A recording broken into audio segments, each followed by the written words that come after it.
que ver lo que van a hacer ahora, el último tema de las células sanguíneas, propiamente la hemostasia y la coagulación.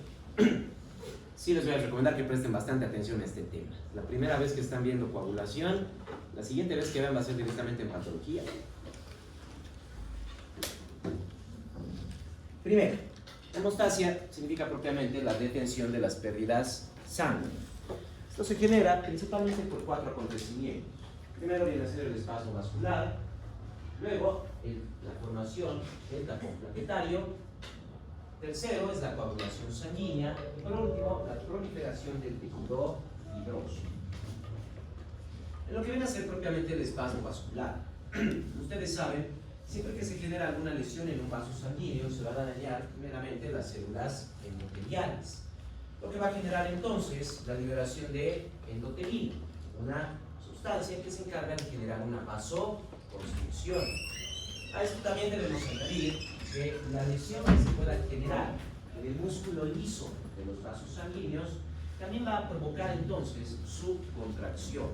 Vamos a tener entonces un espasmo miógeno generado propiamente por ese estímulo directo del músculo liso y los diferentes factores autacoides, como el que acabamos de mencionar, que viene a ser propiamente la endotelina. Al mismo tiempo, los vasos sanguíneos también se encuentran inervados, lo que va a generar entonces que el sistema nervioso también detecte estas lesiones y genere una vasoconstricción, activando propiamente el sistema simpático para generar ese espasmo vascular. En los vasos sanguíneos más pequeños, propiamente las arteriolas, las vénulas y en algunos capilares, es más que suficiente el espasmo vascular para detener por completo la pérdida de sangre, ya que son estructuras extremadamente ya delgadas y que al contraerse, aunque sea levemente, impiden ya el paso continuo de lo que vienen a ser principalmente las células sanguíneas, lo que va a disminuir o detener por completo la pérdida de sangre. Ahora, en vasos sanguíneos más grandes, venas, arterias, principalmente en las arterias, la contracción muscular no es suficiente para detener la pérdida de sangre. Si bien va a disminuir la pérdida sanguínea, propiamente porque disminuye la luz del vaso sanguíneo, pero no va a generar propiamente una contracción tal que pueda cerrar por completo el vaso sanguíneo.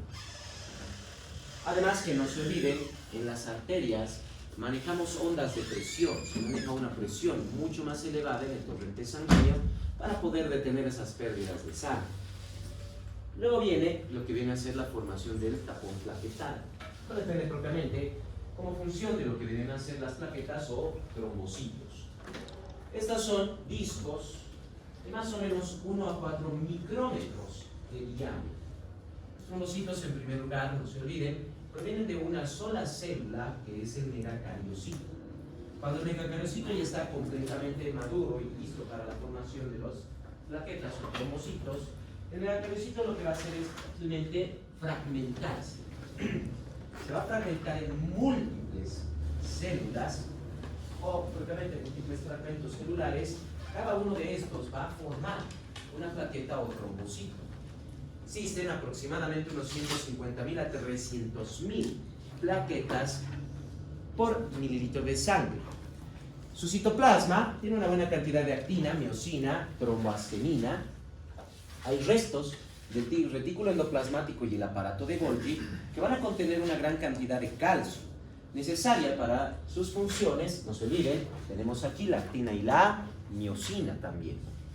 También van a tener mitocondrias y diferentes enzimas que van a encargarse de la formación y generación tanto del ATP como del ADP.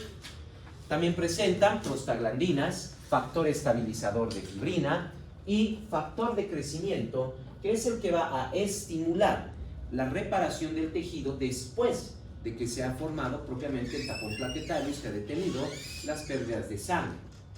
Su membrana posee una gran cantidad de glucoproteínas que tienen una alta adhesividad con relación al colágeno.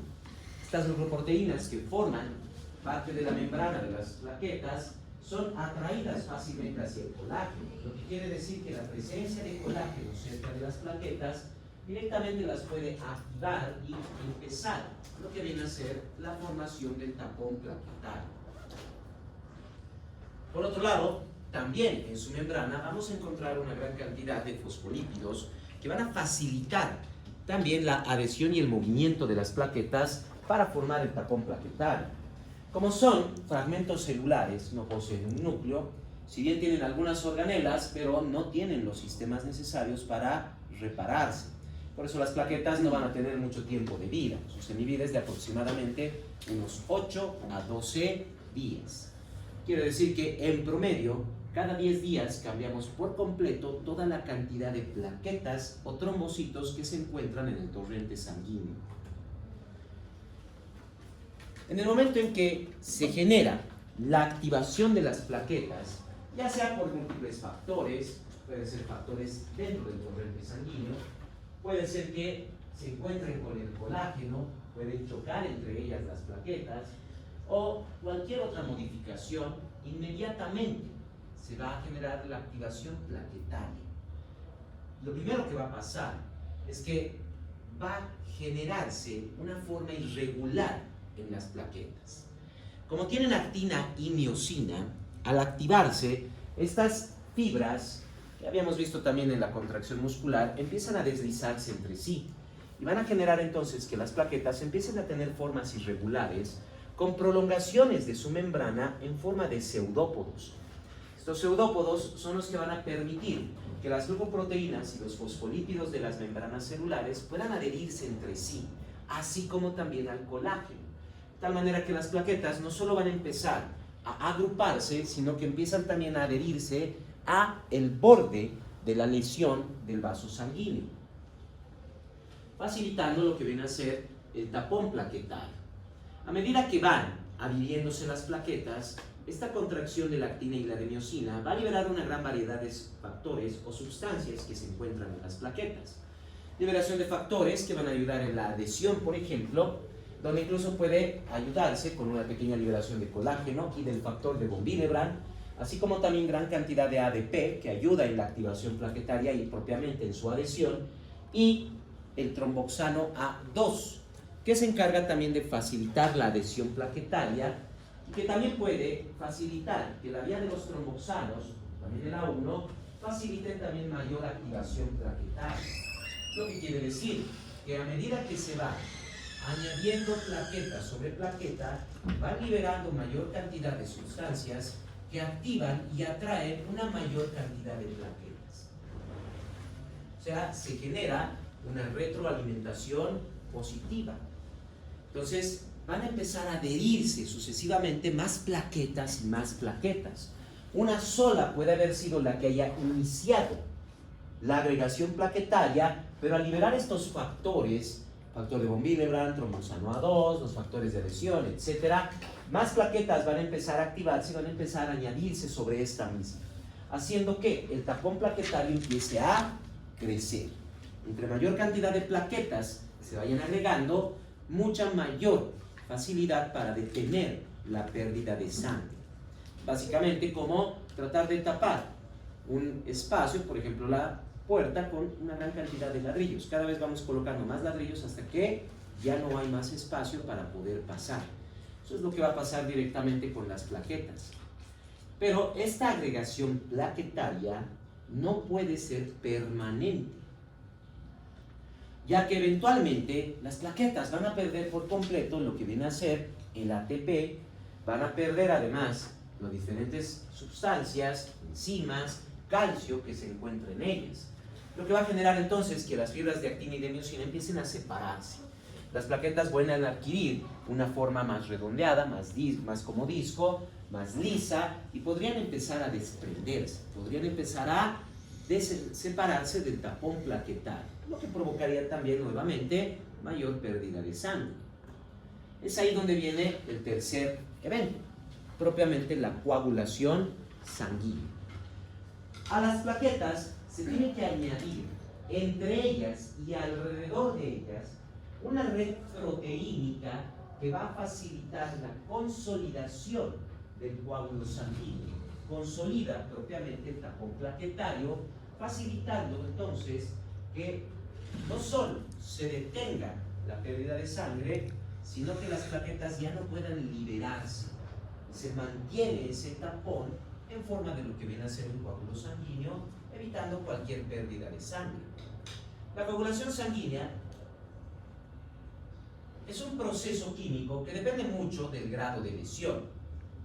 En lesiones bastante pequeñas puede tomar bastante tiempo. En lesiones mucho más grandes, debido a que hay una mayor cantidad de tanto área de superficie de lo que vienen a ser los vasos sanguíneos con colágeno, así como también una mayor cantidad de pérdida de sangre, se va a activar de mejor manera la coagulación, siendo que en lesiones grandes se puede generar inclusive un coágulo en 15 a 20 segundos, mientras que en lesiones pequeñas, como por ejemplo un pequeño pinchazo, podría tardar hasta 1 a 2 minutos en formarse el coágulo, en detener la pérdida de sangre.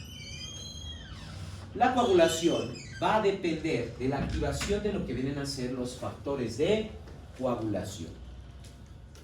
Los factores de coagulación son una serie de proteínas que se encuentran libres en el torrente sanguíneo. Estas proteínas, que principalmente se producen a nivel hepático, una vez que se activan, la mayoría de ellas va a ganar una función enzimática, activando otras proteínas de los mismos factores de coagulación, creando cascadas químicas que van a generar la activación de las proteínas, sus porciones enzimáticas, para llegar a un producto final, propiamente lo que viene a ser la red de fibrina, la red proteínica, que debe aparecer o crecer entre y alrededor de las plaquetas para poder consolidar el coágulo. Otro de los factores importantes para la coagulación viene a ser propiamente el calcio. Los factores de coagulación necesitan del calcio tanto para sus funciones enzimáticas como para poder activarse y poder generar también las redes de fibrina. Una vez que se ha formado el coágulo, podemos ver que en todo vaso lesionado va a haber una vasoconstricción. En el borde, como tenemos fibras de colágeno que están en contacto con la sangre y se van activando las plaquetas, es en ese punto donde empiezan a agregarse las plaquetas. Empieza a generarse el tapón plaquetario. A medida que se va generando el tapón plaquetario, también se va activando la coagulación, permitiendo que aparezca una red de fibrina entre y alrededor de las plaquetas. Esta red de fibrina no solo va a mantener las plaquetas en su posición, sino que como también sale afuera del tapón plaquetario, permite que una mayor cantidad de células, principalmente plaquetas, queden también dentro del coágulo. Lo que va a generar entonces que vaya creciendo constantemente el coágulo. Se van añadiendo más plaquetas, va aumentando la fibrina, van añadiéndose más plaquetas y de esta manera va cerrándose por completo el espacio por donde se está perdiendo la sangre. Una vez que se ha completado el tapón plaquetario con la red de fibrina, inmediatamente se va a generar una retracción del mismo. Nuevamente, se van a activar las fibras de actina y de miosina de las plaquetas, lo que van a empezar a comprimir y a retraer el coágulo. Poco a poco entonces va retrayéndose el coágulo. Como sabemos, en las plaquetas vamos a encontrar lo que vienen a ser factores de crecimiento de tejido fibroso principalmente. Por debajo del coágulo va a empezar a generarse una invasión de fibroblastos que van a empezar a reparar el tejido propiamente de inicio con tejido fibroso. Van transformando todo el tejido fibroso, un proceso que tomará, dependiendo de la lesión, entre 1 a 2 semanas. Una vez que se ha completado la transformación del tejido fibroso, a medida que se va rellenando ese espacio, va desapareciendo las fibras de colágeno a las que estaban adheridas las plaquetas. Es por eso que poco a poco el coágulo empieza a desprenderse. La retracción del coágulo va a permitir también que se desprenda poco a poco el coágulo, y una vez que está reparado por completo el tejido, se desprende el coágulo y va a pasar por un proceso de disolución.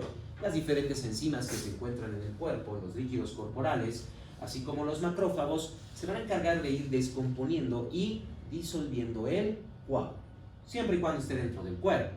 Cuando está fuera del cuerpo, como en la piel, se libera directamente y se pierde. No va a pasar por ese proceso de disolución. Los mecanismos de coagulación sanguínea van a depender en primer lugar de un equilibrio constante del torrente sanguíneo entre lo que vienen a ser los procoagulantes y los anticoagulantes.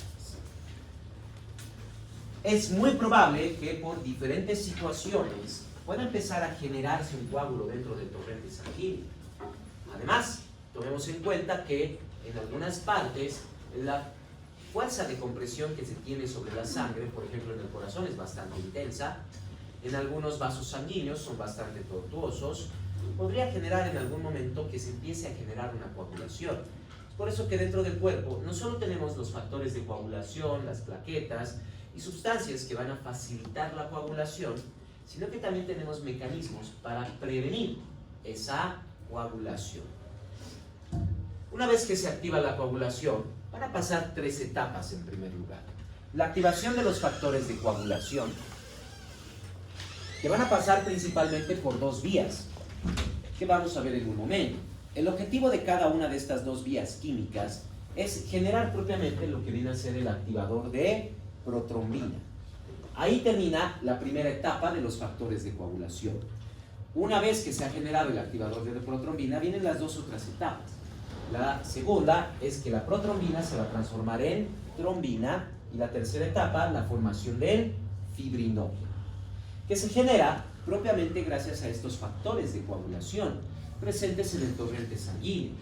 La convención de la protrombina, en primer lugar, depende del factor 2 de coagulación, también conocido como protrombina. Un factor de coagulación que se produce a nivel hepático y que es básicamente dependiente de la vitamina K. Eso quiere decir que se necesita de la vitamina K como sustrato para poder formar este factor de coagulación. Si no existiera vitamina K, no se va a poder formar la protrombina.